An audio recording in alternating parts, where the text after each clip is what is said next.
Hi hello welcome back to my channel. ಕಲ್ಯಾಣ ಮಸ್ತು. ಪವಿತ್ರ ಮನಸ್ಸು ಮಾತ್ರ ಆಕಾಶದ ಕಡೆಗೆ ನೋಡ್ತು.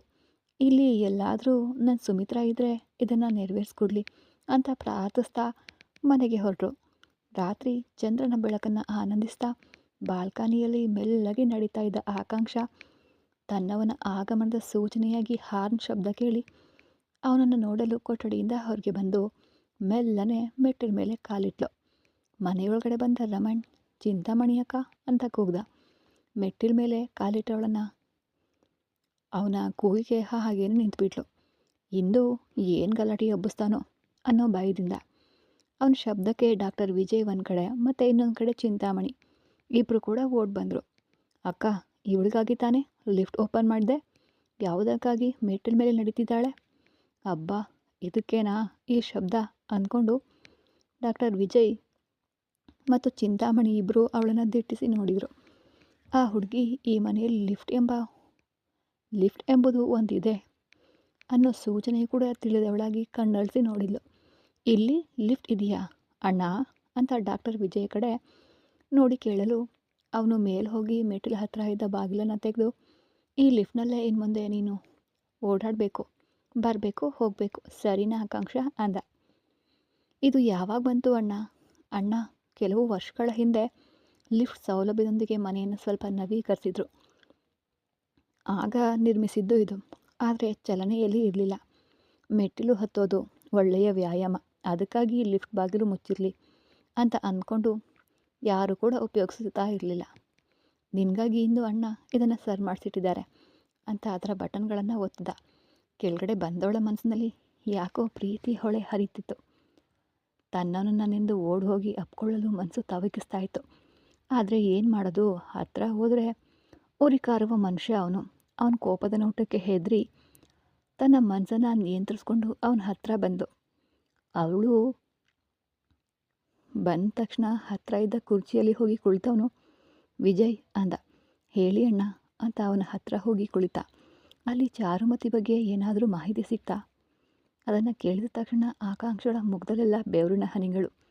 ಅವನು ಅಣ್ಣ ಒಂದು ನಿಮಿಷ ಅಂತ ಮೇಲೆ ಹೋಗಿ ತನ್ನ ಲ್ಯಾಪ್ಟಾಪ್ನ ತಂದು ಅವನ ಮುಂದೆ ಇಟ್ಟು, ಅಣ್ಣ ಇದು ನೋಡಿ, ಚಾರುಮತಿಯ ತಾತ ಬಾಳಿದ ಮನೆ. ಯಾರೋ ಒಬ್ಬರಿಂದ ಸಮಸ್ಯೆಯಾಗಿ ಅವರು ಅಲ್ಲಿಂದ ಬೇರೆ ಯಾವುದೋ ಊರಿಗೆ ಹೊರಟು ಹೋದ್ರಂತೆ. ಯಾವ ಊರಿಗೆ ಅಂತ ಯಾರಿಗೂ ತಿಳಿದಿಲ್ಲ ಇದುವರೆಗೂ. ಇದು ಅವಳ ಮನೆ ಮತ್ತು ಅವಳ ಸಂಬಂಧಿಕರ ಫೋಟೋಗಳು ಅಂದ. ಮನೆ ಅಲ್ಲೇ ಇರುವಾಗ ಒಬ್ರಿಗಾದರೂ ಅವರು ಎಲ್ಲಿಗೆ ಹೋದರು ಅಂತ ತಿಳಿದಿರುತ್ತೆ ಅಲ್ವಾ? ಅವರೆಲ್ಲರೂ ಸೇರಿ ಮುಚ್ಚಿಡ್ತಿದ್ದಾರೆ ಅನಿಸುತ್ತೆ ಅಂತ ಭಾವಿಸ್ತೀನಿ ಅಂತ ಹೇಳಿದವನು ಫೋಟೋಗಳನ್ನು ಪರಿಶೀಲಿಸ್ತಾ ಇದ್ದ. ಒಂದು ಫೋಟೋದಲ್ಲಿ ಚಾರುಮತಿ ಇದ್ಲು. ಅದನ್ನು ಹಲವು ಕೋನ್ಗಳಲ್ಲಿ ಫೋಟೋಗಳನ್ನು ತೆಕ್ಕೊಂಡಿದ್ದ ಅವನು. ಇನ್ನು ಈ ಹುಡುಗಿಯನ್ನು ಪ್ರೀತಿಸ್ತಿದೆಯಾ ವಿಜಯ್ ಅಂತ ಕೇಳ್ದ ರಮಣ್. ಅವನಿಗೆ ಮನಸ್ಸಿನಲ್ಲಿ ಏನು ಅನ್ನಿಸ್ತೋ ಇಲ್ಲ ಅಂತ ನಿರಾಕರಿಸಲು ಮನಸ್ಸು ಬರದೆ ತಲೆ ತಗ್ಗಿಸಿ ನಿಂತ್ಕೊಂಡ. ಪ್ರೀತಿ ಒಬ್ಬನನ್ನು ಸ್ವತಂತ್ರವಾಗಿ ಯೋಚಿಸಲು ಕೂಡ ಬಿಡೋದಿಲ್ಲ ಅನ್ನೋದನ್ನು ನಾನೇ ಈಗಷ್ಟೇ ಕಳ್ಕೊಂಡು ಅನುಭವದಿಂದ ಕಲಿತೆ. ಆದರೆ ಆಕಾಂಕ್ಷ ಅವನನ್ನು ದಿಟ್ಟಿಸಿ ನೋಡಲು ಅವನು ಅವಳನ್ನೇ ನೋಡ್ದ. ವಿಜಯ್, ನಾವು ನಾವಾಗಿರೋವರೆಗೆ ಒಂದು ನಿರ್ಧಾರವನ್ನು ಸ್ಪಷ್ಟವಾಗಿ ತಗೊಳ್ತೀವಿ. ಅದೇ ಈ ಪ್ರೀತಿ ಅನ್ನೋ ಮುಖವು ಮೆದುಳಿಗೆ ಹೋಗ್ಬಿಟ್ರೆ ನಮ್ಮನ್ನು ಒಂದು ಸ್ಥಿತಿಯಲ್ಲಿ ಇರಲು ಬಿಡೋದೇ ಇಲ್ಲ. ನಮಗಿರುವ ಸ್ವಾತಂತ್ರ್ಯವೆಲ್ಲ ಕಳೆದು ಹೋಗುತ್ತೆ. ಯಾರು ಈಗ ಇವರ ಸ್ವಾತಂತ್ರ್ಯವನ್ನು ಕಸ್ಕೊಂಡ್ರು, ಏನು ಮಾತನಾಡ್ತಿದ್ದಾರೆ ಇವರು ಅಂತ ಗೊಂದಲಕ್ಕೊಳಗಾದ್ಲು ಆಕಾಂಕ್ಷ. ಯಾವಾಗಲೂ ನೋಡು, ಆ ಪ್ರೀತಿ ನಮ್ಮನ್ನು ಯಾವುದಾದ್ರೂ ಸ್ವತಂತ್ರವಾಗಿ ನಿರ್ಧರಿಸಲು ಬಿಡೋದೇ ಇಲ್ಲ. ಆ ತರಹದ ಒಂದರಲ್ಲಿ ನೀನು ಸಿಕ್ಕಾಕೊಂಬೇಡ ವಿಜಯ್ ಅಂದ. ಅಲ್ಲೇ ನಿಂತಿದ್ದ ಆಕಾಂಕ್ಷ ದಿಟ್ಟಿಸಿ ನೋಡಿ ಲ್ಯಾಪ್ಟಾಪ್ನಲ್ಲಿ ಗಮನ ಹರಿಸ್ದ. ಅಲ್ಲಿ ಒಂದು ಜಂಟಿ ಕುಟುಂಬದ ಫೋಟೋ ಇತ್ತು. ಅದರಲ್ಲಿ ಕಂಡ ಪ್ರತಿಯೊಂದು ಮುಖವನ್ನು ತನ್ನ ಮೊಬೈಲ್ನಲ್ಲಿ ಫೋಟೋ ತಗೊಳ್ತಾ ಇದ್ದ ರಮಣ್. ಅವನು ಏನು ಮಾಡ್ತಿದ್ದಾನೆ ಅಂತ ಹಿಂದೆ ಬಂದು ನಿಂತು ನೋಡ್ದ ಆಕಾಂಕ್ಷಳಿಗೆ ಭಯ ಆಯಿತು. ಎಲ್ಲಿ ಇನ್ನೂ ಚಾರು ಅಕ್ಕನನ್ನು ಕಂಡು ಹಿಡ್ಬಿಡ್ತಾರೋ ಅಂತ. ಅವನು ಒಂದೊಂದೇ ಫೋಟೋ ತಗೊಳ್ತಿರುವಾಗಲೂ ಮೌನವಾಗಿದ್ಲು. ಒಂದು ಫೋಟೋದಲ್ಲಿ ಅವನು ನೋಟ ಸ್ಥಿರವಾಗಿ ನಿಂತು ಹೋಯಿತು. ಯಾಕೆ ಹೀಗೆ ನೋಡ್ತಿದ್ದಾರೆ ಅಂತ ಯೋಚಿಸಿ ಅವಳು ಹಿಂದಿನಿಂದ ಇಣುಕಿ ನೋಡಿದ್ಲು. ಆಕಾಂಕ್ಷಳ ನೋಟವೂ ಕೂಡ ಆ ಒಂದೇ ಚಿತ್ರದಲ್ಲಿ ಸ್ಥಿರವಾಯಿತು. ಇಬ್ಬರಿಗೂ ಎಲ್ಲೋ ನೋಡಿದ ನೆನಪು.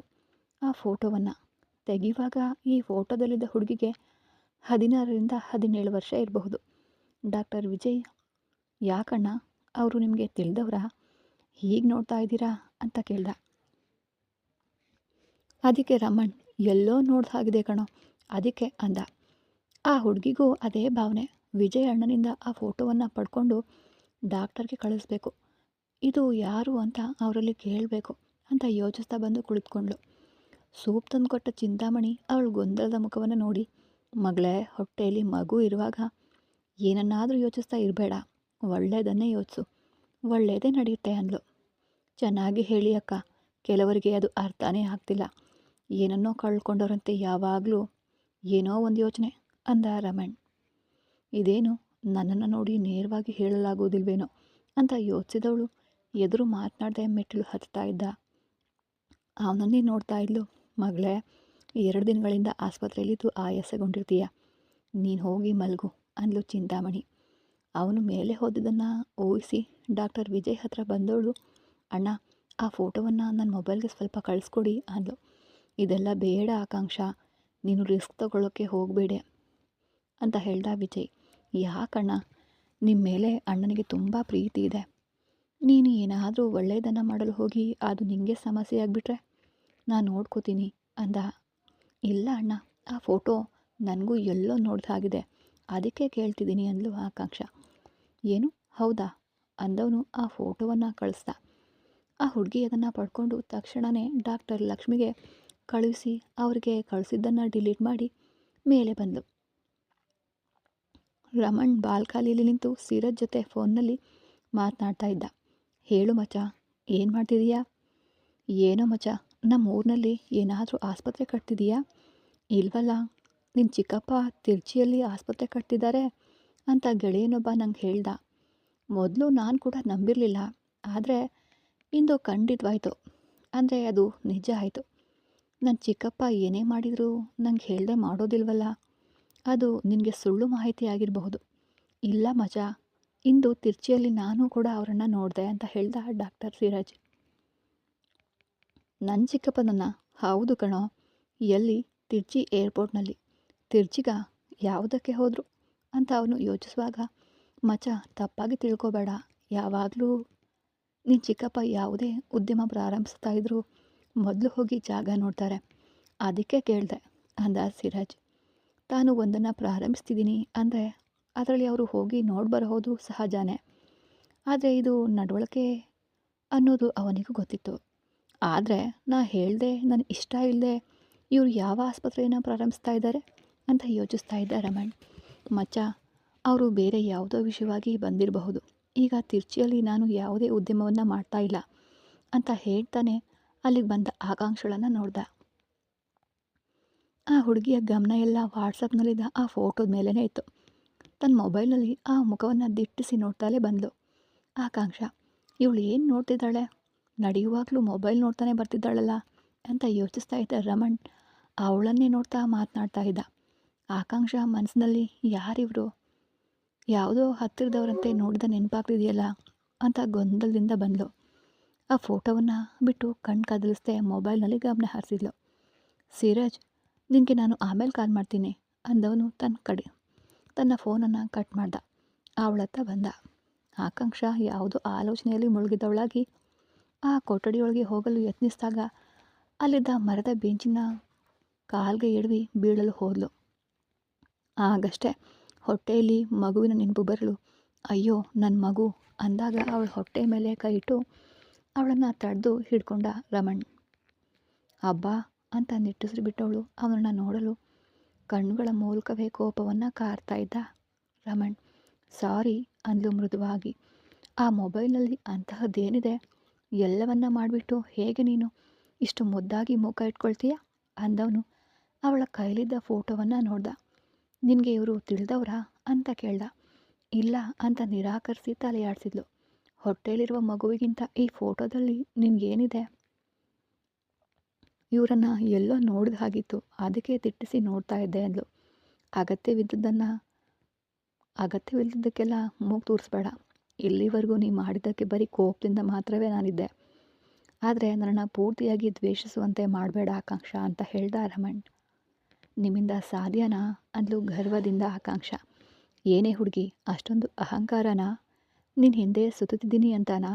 ಅಹಂಕಾರ ಯಾರಿಂದಲೂ ನಿಯಂತ್ರಿಸಲಾಗದ ವ್ಯಕ್ತಿ ನನ್ನಿಂದ ಸುತ್ತಾ ಇರೋದು ನೆಂದು ಅದನ್ನು ನೆನೆದ್ರೇ ನನಗೂ ಕೋಪ ಬರುತ್ತೆ ಕಣೆ. ಯಾವುದಕ್ಕೆ ಹುಡುಗಿ ನನ್ನ ಜೀವನಕ್ಕೆ ಬಂದೆ ಅಂತ ಕೇಳ್ದ ರಮಣ್. ಮೆಲ್ಲನೆ ಅವನ ಹತ್ರ ಹೋಗಿ ನಿಂತಳು.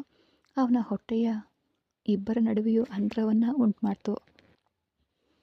ಅವನ ಶರ್ಟ್ ಕಾಲರ್ ಹಿಡಿದು ತನ್ನತ್ತ ಎಳ್ಕೊಂಡ ಆಕಾಂಕ್ಷ ಅವನ ತುಟಿಗಳನ್ನು ಮುತ್ತಿಟ್ಟು ಕೆಲವು ಕ್ಷಣಗಳು ಅವನನ್ನು ಶಾಂತಗೊಳಿಸಿದ್ಲು. ಅವನು ತಡಿಲಿಲ್ಲ. ನಂತರ ಅವನನ್ನು ಬಿಟ್ಟು ಇಬ್ಬರಿಗೂ ಪ್ರತಿದಿನ ಊಟ ಹಾಕಿ ದಿಢೀರನೆ ಉಪವಾಸ ಕೆಡವಿದರೆ ತುಂಬ ಹಸಿತಿದೆ. ಆಮೇಲೆ ಯಾವುದಕ್ಕೆ ನನ್ನ ಜೀವನಕ್ಕೆ ಬಂದೆ ಅಂತ ಕೇಳ್ತಿದ್ದೀರಲ್ಲ ಅಂದ್ಲು ಆಕಾಂಕ್ಷ. ಅದಮನಿಗೆ ಪ್ರತಿಯಾಗಿ ಏವಳನ್ನು ಸೃಷ್ಟಿಸಿದಂತೆ ನಿಮಗಾಗಿ ನನ್ನನ್ನು ಸೃಷ್ಟಿಸಿದ್ದಾನೆ ಆ ದೇವರು. ನೀವು ಏನಾದರೂ ಕೇಳಬೇಕಿದ್ರೆ ಆ ದೇವರಲ್ಲೇ ಪ್ರಶ್ನೆ ಕೇಳಬೇಕು. ಆಮೇಲೆ ನಾನು ಯಾಕೆ ಬಂದೆ ಅಂದರೆ ನಿಮ್ಮನ್ನು ಮನದಣಿಯುವಂತೆ ಪ್ರೀತಿಸಲು, ಊರವರ ಮುಂದೆ ನಿಮ್ಮ ಹೆಂಡತಿಯಾಗಿ ಬಾಳಲು.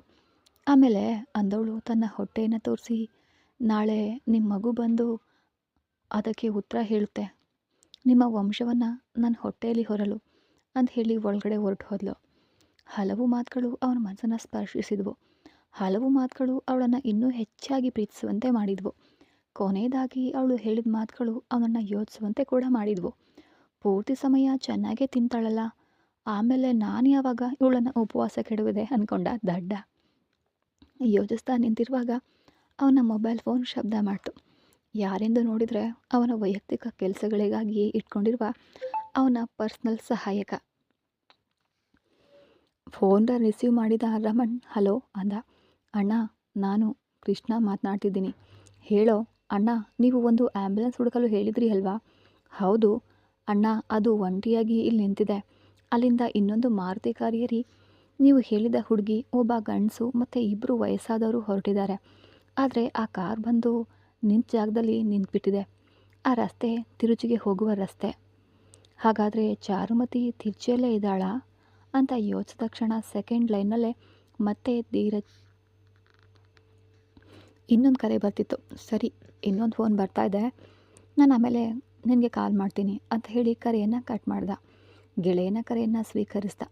ಹೇಳಿ ಮಚ್ಚ, ನಾನೇ ನಿನಗೆ ಕರೆ ಮಾಡಬೇಕು ಅಂದ್ಕೊಂಡಿದ್ದೆ. ಏನು ವಿಷಯ? ಚಾರುಮತಿ ತಿರ್ಚಿಯಲ್ಲಿದ್ದಾಳೆ ಅನ್ನೋ ಸಣ್ಣ ಅನುಮಾನ.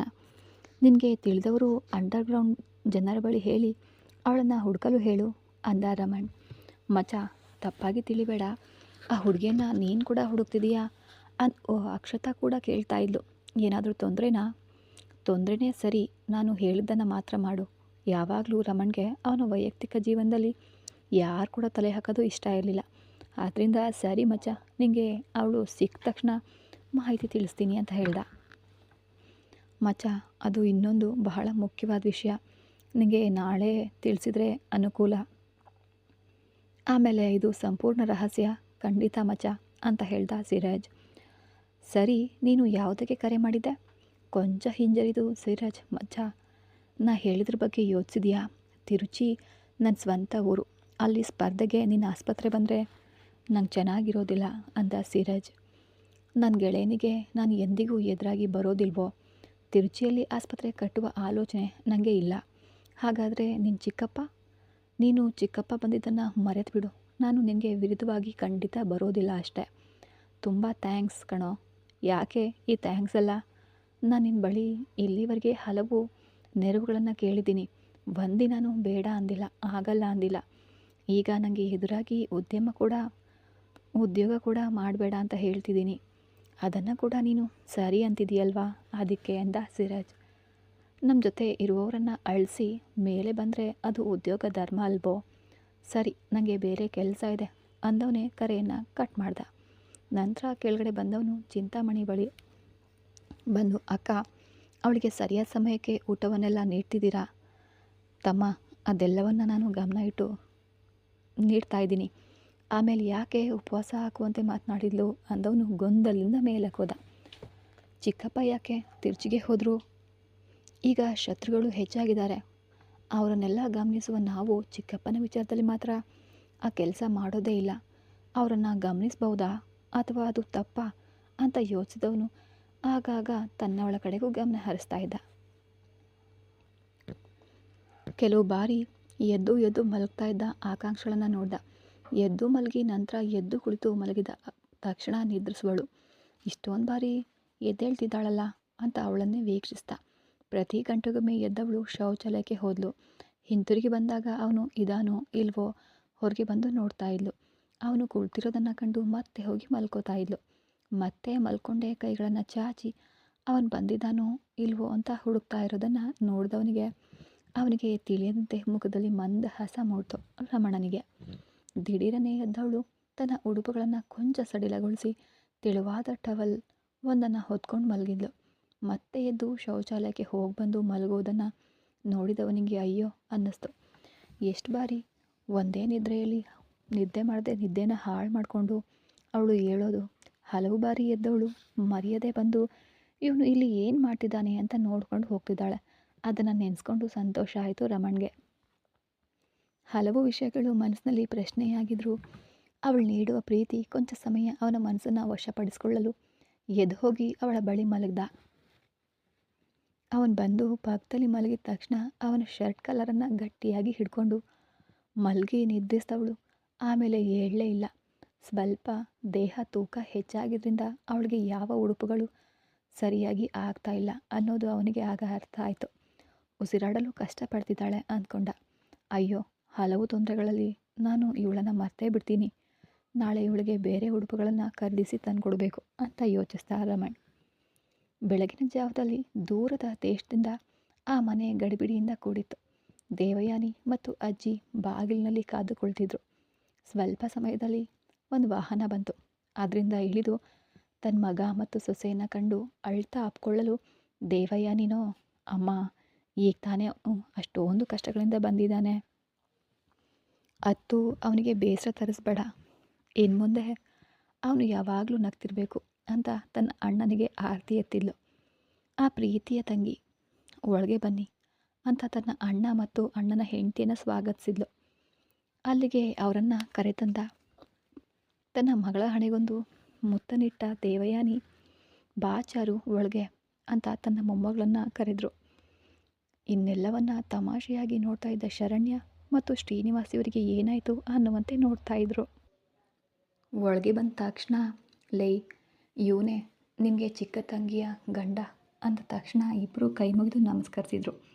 ದೇವಯಾನಿ ಶರಣಳನ್ನು ಹತ್ರ ಕರೆದು, ಅಮ್ಮ ಶರಣ್ಯ, ಇವರು ರಾಮ್ ನನ್ನ ಅಣ್ಣ, ಇವರು ಅರಸಿ ನನ್ನ ಅತ್ತಿಗೆ, ನಿನಗೆ ಅತ್ತೆ ಮಾವ, ಇವಳು ಚಾರುಮತಿ ನನ್ನ ಮಗಳು, ನಿನಗೆ ಅಕ್ಕ, ಇವನು ಕರ್ಣನ್ ನಿನಗೆ ಅಣ್ಣ. ಕರ್ಣ ತನ್ನ ಅಮ್ಮನ ಹೆಗಲ ಮೇಲೆ ಕೈ ಹಾಕಿ, ಏನಮ್ಮ ಇಷ್ಟೊಂದು ದೊಡ್ಡ ತಂಗಿ ಇದ್ದಾಳೆ ಅಂತ ನನಗೆ ಹೇಳಲೇ ಇಲ್ಲ ಅಂದ. ಇವಳು ನಿನ್ನ ಚಿಕ್ಕಮ್ಮ ಸುಮಿತ್ರಾಳ ಮಗಳು. ಶರಣ್ಯ ಇವರನ್ನು ದಿನವೂ ನೋಡ್ತಿರಲ್ಲ, ಆದರೆ ಹೊಸದಾಗಿ ನೋಡುವಂತೆ ನೋಡ್ತಿದ್ದಿರಲ್ಲ. ಕರ್ಣ ವೇಗವಾಗಿ ತಮ್ಮ ಹಳೆಯ ಜೀವನ ಯಾರಿಗೂ ತಿಳಿಬಾರ್ದು ಅಂದ್ಕೊಂಡು ಕೊಂಚ ದಿನ ಜಗಳಾಗಿ ಬೇರೆಯಾಗಿದ್ವು. ಈಗಷ್ಟೇ ಒಂದಾಗಿದ್ದೇವೆ. ರಾಮ್ ವೇಗವಾಗಿ, ಅಮ್ಮ ಸುಮಿತ್ರಾ ಎಲ್ಲಿದ್ದಾಳೆ ಅಂದ. ಅವಳು ಈ ಭೂಮಿಯಲ್ಲೇ ಇಲ್ವೋ? ತನ್ನ ಪ್ರೀತಿಯ ತಂಗಿಯ ಸಾವು ಕೂಡ ತನಗೆ ತಿಳಿಯದೆ ಹೋಯ್ತಲ್ಲ ಅಂತ ಅವಳ ಮನಸ್ಸು ನೊಂದ್ಕೊಳ್ತು. ರಾಮ್ ಮನಸ್ಸು ನೋಯ್ತಾ ಇರೋದನ್ನು ಕಂಡ ಅರಸಿ ಮನಸ್ಸು ಅದಕ್ಕಿಂತ ಹೆಚ್ಚಾಗಿ ನೊಂದ್ಕೊಳ್ತು. ತನ್ನ ಹಠಮಾರಿತನದ ಪ್ರೀತಿಯಿಂದ ತನ್ನ ತಂದೆ ಮಾಡಿದ ಪಾಪ ಒಂದು ಕುಟುಂಬವನ್ನೇ ಶಾಂತಿ ಇಲ್ಲಂತೆ ಮಾಡಿಬಿಡ್ತಲ್ಲ ಅಂತ ಯೋಚಿಸಿ ಅವ್ರ ಮನಸ್ಸು ತೀವ್ರವಾಗಿ ಯೋಧನೆಯನ್ನು ಅನುಭವಿಸ್ತು. ಕರ್ಣ, ಚಾರು, ಶರಣ್ಯ ಮೂವರಿಗೂ ಹೊಂದಾಣಿಕೆ ಆಯಿತು. ಮೂವರು ಯಾವುದೇ ಭೇದ ಭಾವ ಇಲ್ಲದೆ ಹುಟ್ಟಿನಿಂದಲೇ ಒಂದಾಗಿದ್ದವರಂತೆ ಮಾತನಾಡಲು ಪ್ರಾರಂಭಿಸಿದರು. ಅಲ್ಲಿ ವಡೆ, ಬಜ್ಜಿ, ಪಲಾವ್ ಹಾಗೆ ಪಾಯಸ ತರತರಹದ ಅಡುಗೆಯೊಂದಿಗೆ ಎದ್ದು ಎಂದೂ ಇಲ್ಲಂತೆ ಅಂದು ಆ ಮನೆ ಅಷ್ಟೊಂದು ಗಡಿಬಿಡಿಯಿಂದ ಮತ್ತು ಸಂತೋಷದಿಂದ ಕೂಡಿತ್ತು. ಕಳೆದು ಹೋದ ಸಂತೋಷವೆಲ್ಲ ಒಂದಾದಂತೆ ಇತ್ತು. ಇದುವರೆಗೆ ಕಾಣದ ಸಂತೋಷವೆಲ್ಲ ಶರಣ್ಯಳಿಗೆ ಸಿಗಲು ಪ್ರತಿಯೊಂದನ್ನು ತನ್ನ ಅಕ್ಕನಿಗೆ ತೋರಿಸಲು ವಿಡಿಯೋ ಕಾಲ್ ಮಾಡಿದ್ಲು. ಅವಳು ರಾತ್ರಿ ಸರಿಯಾಗಿ ನಿದ್ರಿಸ್ತಾ ಇದ್ದ ಕಾರಣ ನಿದ್ರಿಸ್ತಾನೆ ಇದ್ಲು. ಇನ್ನೂ ಕೂಡ ಅವಳೇ ಫೋನ್ ಸರಿಯಿಲ್ಲ ಅಂತ ಹೇಳ್ತಿದ್ಲಲ್ವ ಅಂದ್ಕೊಂಡು ಶರಣ್ಯ ಅಲ್ಲಿ ನಡೆಯುವ ಪ್ರತಿಯೊಂದನ್ನು ಫೋಟೋ ತೆಗೆದು ತನ್ನ ಅಕ್ಕನಿಗೆ ಕಳಿಸ್ತಾನೆ ಇದ್ಲು. ಆ ಸಮಯದಲ್ಲಿ ಒಳಗಡೆ ಬಂದರು ಪವಿತ್ರ. ಒಳಗಡೆ ಬರಬಹುದಾ ಅಂತ ಅವರ ಧ್ವನಿ ಕೇಳಿ ಎಲ್ಲರೂ ಕೂಡ ಸ್ವಾಗತಿಸಿದರು. ಸ್ವಲ್ಪ ಸಮಯ ಮಾತನಾಡ್ತಾ ಇದ್ದವರು, ಶರಣ್ಯ ಅಜ್ಜಿ ಬಳಿ ನಿಮ್ಮ ಬಳಿ ಒಂದು ವಿಷಯ ಕೇಳಬಹುದಾ? ಖಂಡಿತವಾಗಿಯೂ ನಿಮ್ಮ ಮೊಮ್ಮಗಳು ಶರಣ್ಯ ನನ್ನ ಮಗನಿಗೆ ನೀವು ಕೊಡ್ತೀರಾ? ಮಗಳನ್ನು ಪಡೆದವರು ಅಲ್ಲಿದ್ದಾರೆ ಅಮ್ಮ, ಅವರ ಬಳಿ ಕೇಳಬೇಕು ಅಂತ ಶ್ರೀನಿವಾಸ್ ಕಡೆಗೆ ಕೈ ತೋರಿಸಿದರು. ಶ್ರೀನಿವಾಸ್ ಕೂಡ ನನ್ನ ಮಗಳಿಗೆ ಮದುವೆ ನಡೆಯೋದು ಸಂತೋಷನೇ. ಅದಕ್ಕೆ ಮುಂಚೆ ನಿಮ್ಮ ಮಗ ಯಾರು ಅಂತ ತಿಳಿಬೇಕು ಅಲ್ವಾ? ಜಾತಕ ಎಲ್ಲ ಹೊಂದಾಣಿಕೆ ಆಗಬೇಕು, ಆಮೇಲೆ ತಾನೇ ಉಳಿದಿದ್ದೆಲ್ಲ ಅಂತ ಹೇಳಿದರು. ಈ ಕತೆ ಮುಂದುವರಿಯೋದು.